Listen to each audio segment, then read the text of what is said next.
Hi everybody, welcome back. I'm Dorothy. I'm your professional astrologer. You can find me on the web at nhastrologer.com. And there on that website, if you were to go to the homepage and go ahead and sign up to be on my newsletter email list, each month I draw 3 people to get a free 20-minute astrology session with me. Now, I also have online classes and a mentorship program for one-on-one studying, so we do that over the internet as well. And I have 4 spaces left. So if you're interested in a private mentorship program for 6 months, let me know. All right, today I want to talk about February. So now that the advertising is over, okay? So with February, we have a few things going on. Of course, we know it as the month of love just because Valentine's is in here. Some of the things that are going on this month that are just general for everybody is the thing I want to focus on first off is on February 13th, between the 13th and the 15th. This is when Mercury is finally back to the position that it was in the zodiac belt on the day that it went retrograde back in January, on January 5th. So think back to January 5th, what was going on for you. That's when Mercury had moved into Aquarius. It stayed in that zodiac sign for just a few days and then retrograded back. Now on February 13th to the 15th, this is when Mercury's finally past that hump, finally over that area where he was retrograde for a long time. So we're going to have some movement.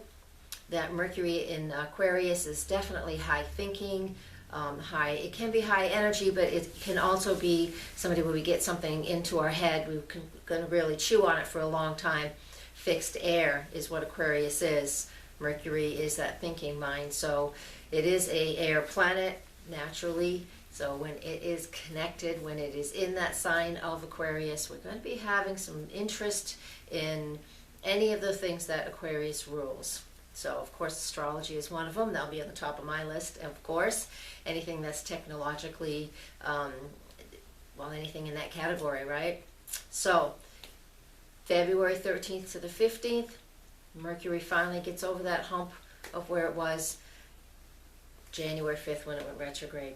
So that means we get to move through some stuff, okay? We get to start really moving into the Aquarian energy and that unique piece of communicating. And February 14th, of course, it's right in the middle of this. So what goes on February 14th? And this is energy that we're all going to play into.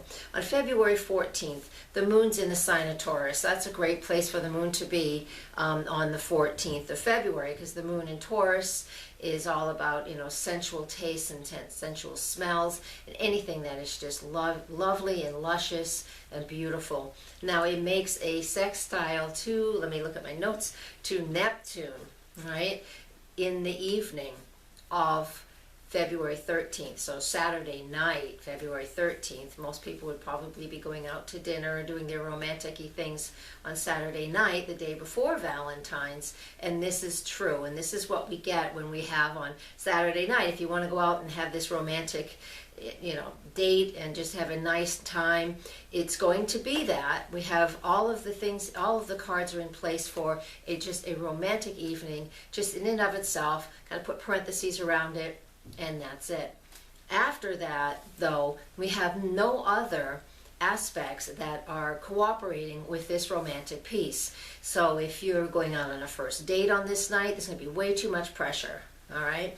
If you feel like just having a one-time date with somebody, then this is what the energy of the night's about. That's perfect, especially for those of us out there who are single. Go out, have a date, that's cool. But just know there's no Saturn. The Saturn aspects of the day just do not support a long-term relationship. Now, if you're in a stable relationship and you're just going out for fun because that's what you do on Valentine's Day, then this won't affect you quite as much. But it will be a nice date night, especially for married people who have not had an opportunity to get out and play in a long time because of children. All right? So go out, have fun.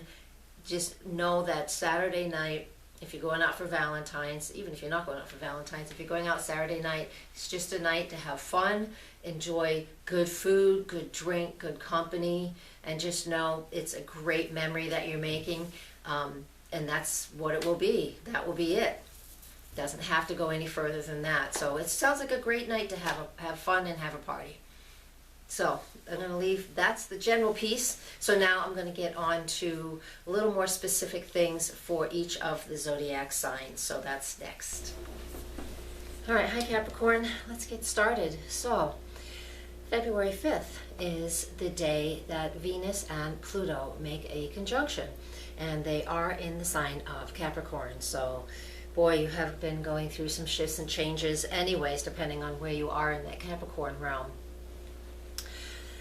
Pluto has been, at some point here, making a conjunction to your sun or anything else that you have in that sign of Capricorn. So life is definitely going through a shift and a change. And it doesn't have to be a big thing. It's like a slow simmer. And we don't know when it's going to be done, but it's just a very slow simmer, and the changes are very subtle. But today I want to talk about just the quick conjunction of Venus to that, since we're in February, the month of love. This can create some drama and some personal, intense feelings if our needs are not being met. So that can play out in many different ways, whether it's somebody is complaining to you that you're not giving them what they need, or you know you need certain things in life, and your needs are shifting and changing, especially if you're a Capricorn. Your needs will definitely be shifting and changing over these last few years, and maybe your partner, even business partner, isn't, meeting those needs. And so there needs to be some type of shift going on, and we're going to see that. That's right around the 5th. Is going to create enough tension that we're going to be able to, most likely, be able to see what's going on, because this world is still a world of very much of contrast. So we see what we don't want, and then we know what we need to do to shift, and that's not true for everybody. I know that. There's many people who are elevated past that, but a lot of people were still dealing with needing to see contrast, so we know where we need to shift and change. And this is something that's going to happen for you guys. And this is in your solar first house, so it's right in your face. All right, so pay attention to what might be holding you back, where responsibility and what responsibility is playing out in your life, whether you're feeling it, needing more, needing less, however it looks for you. We also have on that day Mars in Scorpio making a hard aspect. It's a quincunx to Uranus and Aries. Now, this is from, Uranus and Aries is in your 4th house. It's still squaring Pluto, so it's still squaring your sun and your ascendant. And there's just so much going on for Capricorn right now. Everything is going through a shift and a change. And this is about transformation. Mars making this hard aspect to Uranus in your 4th house. And so family, home, and family is definitely going through a big shift, all right? And the need to feel a shift, the need to feel different, the need to feel a little freer. A lot of pressure can be put on us in the beginning of February with these types of aspects. So a lot of frustration, but we just need to make adjustments. And as soon as we make an adjustment, we need to make the next one, and then the next one. So transformation through adjustment is what happens with this aspect. And so that'll be going on for you guys, especially between what you need personally and what your family needs, and your family, your home, things like that.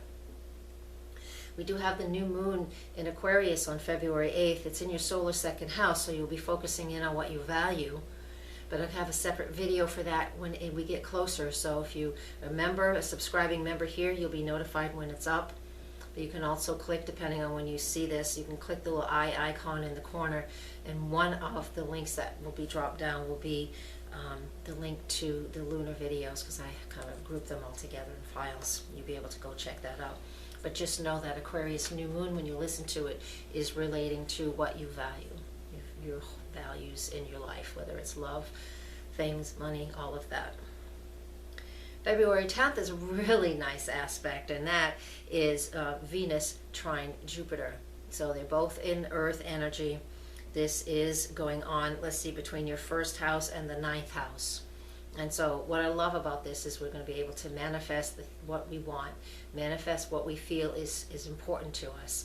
So while the first, all the way up until the 10th of February, we've really been feeling a whole lot of tension and stress and adjustments and transformation. this energy means if we've released certain things, that we're going to be able to start manifesting some of the positive things that we want, because it's after the new moon as well. So it's a waxing moon, just barely. So set some good goals for yourself with that new moon. Now on the 22nd is the full moon, so same thing applies, but that full moon in Virgo will be in your solar 9th house. So this full moon in Virgo always represents us trimming the fat, so to speak. So getting rid of too many things that we're doing in our lives. Since it's in the 9th house, you might be taking too many classes or learning too many things, and the universe, your spirit is requesting that you focus in a little bit more. All right. Then finishing up on February 28th, I just got my little board here. Finishing up on February 28th with the Sun conjunct Neptune in that solar 3rd house. So if you've been feeling a little foggy about how you think and feel and trying to communicate, at least a few days around the time that the Sun conjuncts Neptune on the 28th, the fog will clear, because the Sun always clears the fog for a little while. Okay, so as that Sun's moving through Neptune, especially around the 28th of February, there might be a great opportunity for some clear thinking. All right, I hope that is true for you. Now, let's see. Let me have pulled 3 cards for you guys. I haven't done it for everybody because I forgot. But the first card that I pulled was mental conflict. So that's so funny.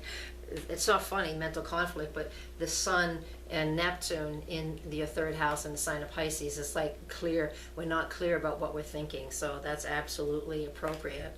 And so accelerated motion was the next card that came up. So it's really important that we take our time and allow these things to manifest. Like I said, transformation through adjustment with some of these harder aspects.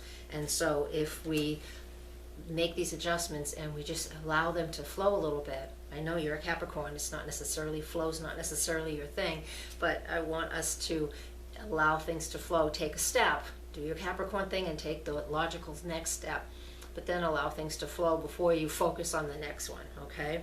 With that, victory and success shows up, all right? So take your time with these things, and if you have any questions, you know where to find me, nhastrologer.com.